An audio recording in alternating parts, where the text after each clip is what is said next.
rolling. All right. Hey, Rich. All right, here we go. Betty Crocker video number 2 here. You can see my gravy is still a little milky. I've got some good flour in there, a little milky. Now I got a choice here. I can either build more volume to my gravy by adding more flour and stirring it in, or, you know, cook down some of the milk. And so, given our appetite, and it's just the 3 of us, and the bacon and biscuits are ready, I'm just going to go down. I'm going to cook the milk down a little bit more. So that's all you do. I've done it the other way too, where it's like, oh man, I don't have enough volume, so add some more flour or add some more milk and keep going. So, but the smell is good because that's what tells me the drippings.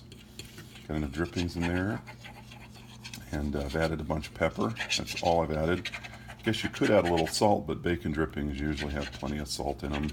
And then of course you're going to eat them with bacon, because we cooked the bacon first, so that's going to be good.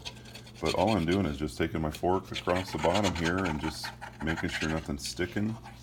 Every so often I did take a spatula and go around the side. You can see where I've cooked down a little bit here because the edge was up here. And you just kind of bring that stuff back in. It's just a little flour that's cooking up on the side there. Bless you, camera person Kim.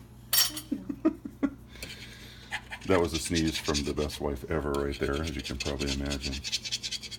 And this is it. And I brought my heat up a little bit so you can see it bubbling up. So I'm just going to boiling it down a little bit. It's real slow. Just a little bit of bubble to cook down some of the milk a little bit. So I'd say another 5-10 minutes of this.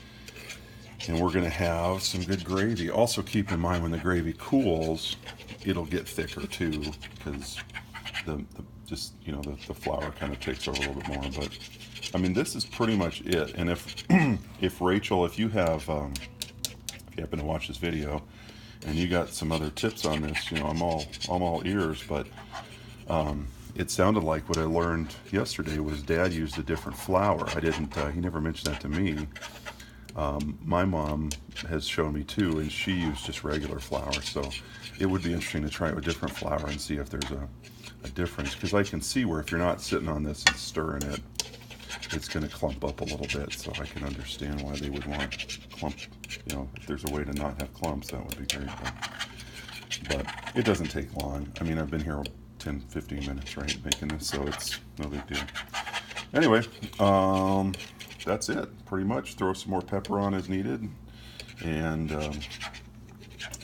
there you go. And one last thought is I always use bacon because I like creamy gravy that has flavor, but I know a lot of folks will use sausage, where you cook the sausage in the pan and then you leave the drippings and the sausage and then make the gravy with the sausage there.